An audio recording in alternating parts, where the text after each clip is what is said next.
Hey guys, I'm back. Just got out of the auction. Yes, it was cold. Whole time there, all I could think of is I just want to leave. But the good news is, sold the ATV, sold the trailer. Didn't get as much as I wanted for either, but they're out of my hair. So, with that being said, this is going to be part 2 of the intro to me. The one thing that I wanted to talk about was my childhood and my family. And that's one thing I didn't touch on last video. I said to come back to, and so I'm back. So, I grew up, the family's Canadian, born and raised here in Ontario. And at 6 years old, my dad decided to become a missionary in South America. So as a family, we all moved down there. Between the age of 6 and 13, well, I think I was almost 7, but it ended up being 6 years. We spent those 6 years in Paraguay, South America, as missionaries. At which point we we helped build a youth camp for 250 to 350 kids, and the idea was that the camp would become self-sufficient, and the money and proceeds that came from that could actually go to help, feeding, clothing, and teaching orphans on the street, as there's over 100,000 kids living on the street there. Down there, it's a different culture. It's all poverty, third world, for the most part. And down there, kids are put to work at a very young age to help earn money for the family. So it's now, that was 2001 when we moved back. It's now 2018. And the camp never I don't want to say it never succeeded, but it kind of changed directions, or I don't know. My dad would probably correct me and tell me that I'm saying it wrong, but basically the camp is self-sufficient, but it's not really making a positive income. Like, it doesn't make a profit. So the money kind of just goes back into the camp to help with upkeep and all that kind of stuff. And I think that there's like minor left over, which goes into outreach ministries. But it never kind of got to the stage that it was wanted to be at. But anyways, we moved back 2001. Between 2001 and 2007, my dad took 18 trips back to South America. So, with that being said, they figured out that obviously it's a lot cheaper just to move back down there. And at that point in my life, I wasn't ready to go back. So I was 19 at the time. Well, actually it was my 19th birthday is when they finally moved back. But I had decided to stay here and basically try and start my own life, start my own family. So that's what I did. I stayed here. I think about a year later, I ended up taking a 6-month trip down there just to kind of visit, and I guess you could call it a vacation. I worked down there most of the time I was down there too. Not as hard, but nonetheless, I did work. But that was 2008, and I've been back here ever since. My parents have been down there ever since. They come back every 2 years to do fundraising, and that's where they basically have a 3-month break where they drive around to all the churches in North America that support them, and they do little presentations at each of the churches to help kind of inform the congregations of what it is that they do, what they're planning on doing, and also that's where they kind of try to get the churches to recommit to another 2 years. And so they come back every 2 years to do that same thing. And they've been doing that since 2007. And I think the last couple years they've actually had either my dad or my mom come every year, because for different reasons, but one being is that we had kids. So they had, I think mom and dad were here for when Daniel was born, and I can't remember about Elena. But anyways, so that's kind of where my entire religious background, being a Christian, comes from, is actually my parents. My dad was raised not a Christian. He was actually an alcoholic. And at, I think it was 18, 19 years old, he ended up meeting a girl, went to church, and ended up becoming a Christian shortly after. And at which point he dedicated his life to God and decided that he was never going to touch alcohol again. And to this point, I don't think he ever has. Here we are 35 years later. And so I was born and raised kind of, you do not touch alcohol. It wasn't until oddly enough, it wasn't until I was like around 20 years old where I even realized that a Christian could drink and still be a Christian. You're just not supposed to get, from my interpretation of it, you're basically just not supposed to get drunk. You're not supposed to do anything that alters your mind or do anything that harms your body. And so, now that being said, I don't drink. I have in fact only touched alcohol 3 times in my entire life. That's not to say that I don't sometimes wish I did drink. Not that I wish I did, but sometimes I think about having the occasional drink with people. But part of the reason I don't is because obviously I spent so long not drinking that I don't feel like I've missed it, if that makes sense. Now, the 3 steps I did have, oddly enough, I'm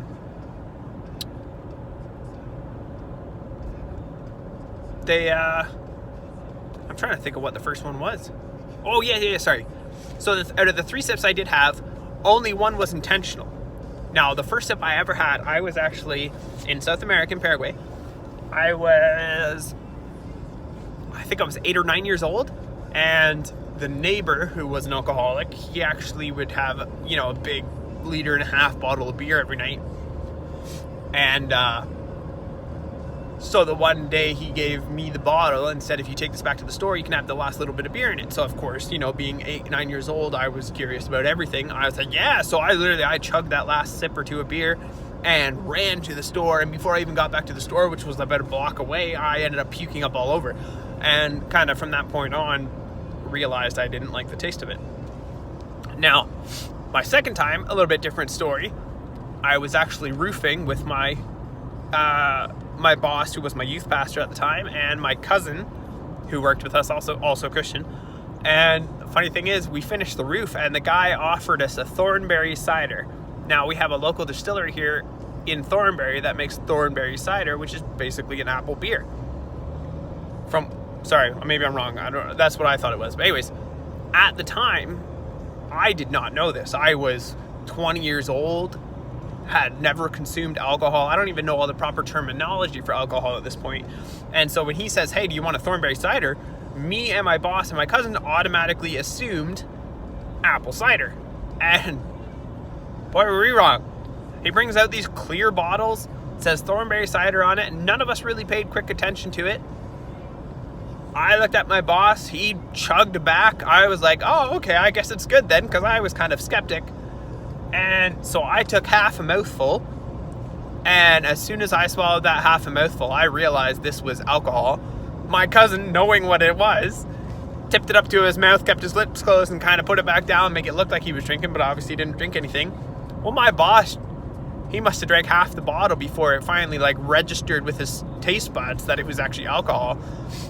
So we're like, okay, well, we got to go now. And so we all jump in the truck, drive half a block down the road, and then pull over and dump all the alcohol out. And the next day we're back at the job, and the gentleman, at the end of the job, we finished the next day, the gentleman says, he goes, I'd offer you a beer, but I realized that after last night you didn't drink. I said, oh, really? What gave it away? He goes, well, he said, roofers can be stupid and will drink on the job. He said, but not too many of them grab their open beer and go in the truck and drive away, obviously. And I was like, yeah, it's like, sorry, we all thought you meant apple cider when you said Thornberry cider. That was our mistake. We should have clarified. But anyways, that was my second time. The third time, I was working at the local ski club that I've worked on for the last 14 years. And I think this was 2 or 3 years ago. I can't remember exactly when. But anyways, I had a Coke in a Keith's glass behind the bar. And one of the other bartenders had a bartender's root beer, which is actually Coke, Kahlua, and Bailey's, if I'm not mistaken, in a Keith's glass. And just so happened she set it right beside mine. And me not thinking, when I turned around in the middle of a rush, just go to take a swig. Sure enough, I got hers and got a huge mouthful. I probably swallowed a third of it when I realized that it didn't taste right, and then spit the rest up in the sink. But yeah, that's my third experience with alcohol. And hopefully that's the last time I'll ever touch this stuff. I have no desire to drink other than the odd time. I think more of the social aspect of it. I don't care for the taste at all of beer or wine, or actually the smell of wine and beer kind of disgusts me. So to me, it's just not my thing. I drink energy drinks more than anything. And of course, everybody says to me, oh, Dan, don't you know how bad those are? Don't you know that those are going to kill you someday? The way I look at it is, I understand that they're bad for you. I understand that having that much caffeine in your body is never good. However, in my mind, you can't justify to me that a beer is better for you than an energy drink. Now, you can use whatever type of scientific facts, talking about how much sugar, how much caffeine is in it, and what that does to your system. In my mind, beer's not good for you. Now, with that being said, 90% of the people that I know drink beer. So how can you say to me that, oh, you know what, you shouldn't drink energy drinks? I drink beer, but that's fine, but you shouldn't drink energy drinks. No, you can't cancel out one with the other. So to me, I drink a lot of energy drinks. I know it's bad for me. I enjoy the taste of them. I don't really get a sugar rush. I don't really get a caffeine high from them, just because I think I've drank so many of them over the years that it doesn't really affect me anymore. Same with coffee. At one point, I was drinking 10 to 15 cups of coffee a day, which I know that's bad, but it was just kind of it was job related. I'd grab a coffee or two on my way to work, and because sometimes I know I'm working far away from Tim Hortons, I'd grab two. Or if I knew I was really far away from a Tim Hortons, like a half-hour drive or something, then I'd grab one of those little jugs, which I think was 20 medium coffees or something like that, or I'd grab one of those to take to work with me. And of course, if I have it, I'll drink it all. So I drink a lot of coffee. But anyways, was a huge Tim Hortons fan, and because of that, actually a year ago, I realized, for one, Tim Hortons kind of, they changed owners, and basically they changed their coffee brand, and the coffee just wasn't as good. Not just even the coffee quality, but the way they make it was not as good. And I don't know if it has a ton of different factors involved in it, but basically I got sick of Tim Hortons coffee being bad. I would literally get 1 in 20 cups that was good. And at that time, I wasn't drinking 10 to 15 cups anymore. I was drinking, 5-6 cups a day. So, basically, I'd get 2 coffees a week that were good. And I was just getting frustrated with it. So, last October, I think it was, I actually made a Facebook post, and I didn't do it to get attention. What I did was to keep myself accountable, because I knew if I just said, oh, I'm just going to not do it anymore, then I probably would. But what I did was I posted it right on Tim Hortons' website on Facebook, and within like a week, I think it was, I had 30,000 comments and like 10,000 shares. I don't remember what the exact numbers was because it was over a year ago. And I was just blown away at all the people out there that had the same view as I did, that basically Tim Hortons has gone just downhill for the last little while. Now, that being said, McDonald's, in that short time, from what I've understood, McDonald's ended up buying the old Tim Hortons recipe, so now McDonald's has the old Tim Hortons coffee. So for, almost 6 months, I don't think I bought a single coffee. I started brewing it at home, and I was drinking, I'd probably drink 2 pots of coffee a day, but you're talking at 30 cents a pot, 60 cents per day compared to $2 a coffee, and I was drinking 5 to 10. So I was saving money like crazy. You got to think, at 10 coffees a day, is that right? 10 coffees a day, that's $600 a month. That's $7,200 a year. $7,200 a year on coffee. Now that's ridiculous. I don't know. $7,200 for anything a year other than a mortgage or maybe a truck payment is ridiculous. So since then, after the 6 months, I think I started, that's what it was. 6 months I didn't buy any coffee. After that, I started buying McDonald's coffee here and there again, but I never have more than like 2 or 3 a day at most. And that's still a lot. But compared to, 10 to 15 a day, I think I'm doing pretty good. Saving a lot of money. Probably better for your body. Because not as much caffeine. Still drink a lot of energy drinks. Not so good for your body. And, I don't eat healthy at all. I eat tons of sugar. I'll have days where I'll eat a full pound of candy. And, some reason still lose weight. Thanks to roofing. But, way off topic here.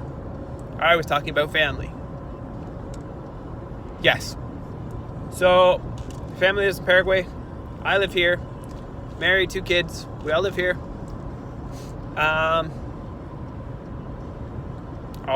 That's where it was. I got from that onto religion.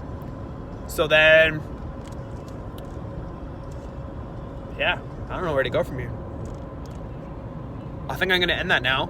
And when I remember what I was trying to talk about next, I'll start another video.